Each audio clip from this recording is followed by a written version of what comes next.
Hey, Ron here from Military Images Magazine with a new episode of Life on the Civil War Research Trail. You know, we often remember the largest, most momentous historic battles of the 4-year Civil War: Antietam, Shiloh, Gettysburg, Cold Harbor, Vicksburg. The list goes on and on and on. But we often forget about the hundreds and hundreds of small scale actions, the raids, the skirmishes that were spread out across the country, across the states. And they have interesting little stories connected to each of them. You would find occasional wounded and killed. These events, these engagements never rose to these big names, but still they occupied a huge amount of time for the soldiers on both sides of the army, on the armies. And so I was thinking about that today after I came across a letter for the man pictured here, Henry Haymond of the 18th U.S. Infantry. He served from 1861 to 1865, then went on to serve 5 more years with the regular army. During that time, like so many soldiers, he wrote letters home to his family.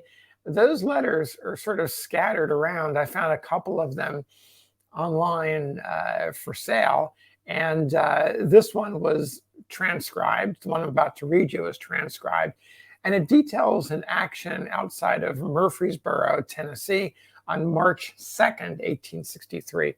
It's not a long letter, and I want to read it to you because in some ways, it's representative of all those forgotten skirmishes that took place during the war.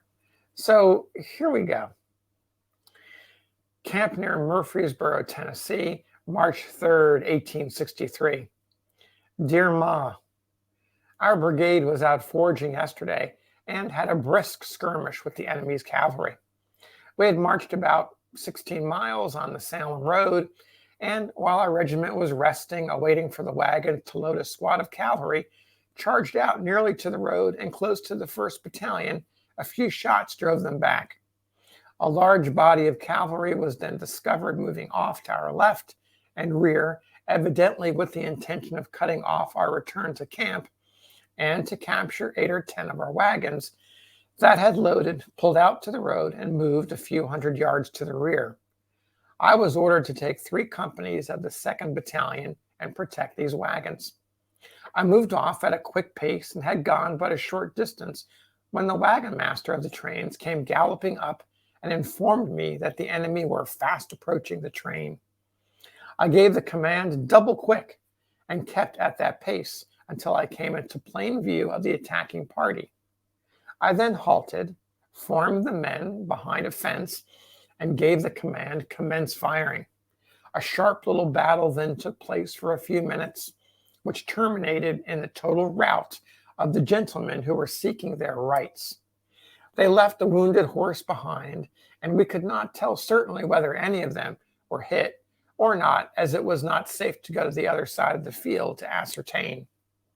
The moral effect of the firing accomplished more, I presume, rather than any injury they received.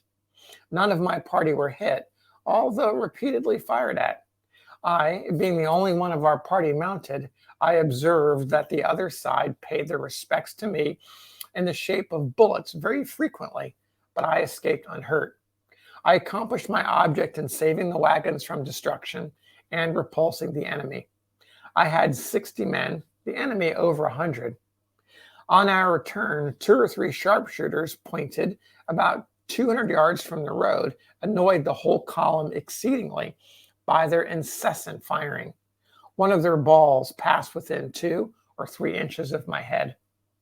We expected to be attacked upon our return in a dark cedar forest suitable for an ambuscade, through which we were compelled to pass. They were not there, however, and we arrived safely in camp at 10 o'clock p.m., having marched 32 miles since 7 a.m. So there you have it, a day in the life of a Union soldier, in this case, a Union captain in the 18th U.S. Infantry, Henry Haymond, What seemed to be a relatively simple task of escorting wagons turned out to be a day-long event with attacking Confederate cavalry. It appears no one in this case was injured, a couple of close calls, and again, one of the many, many hundreds of actions that won't make it really into the history books, but here Captain Haymond has preserved it in a letter to his ma in March of 1863. So take care until next time. We'll see you on the trail.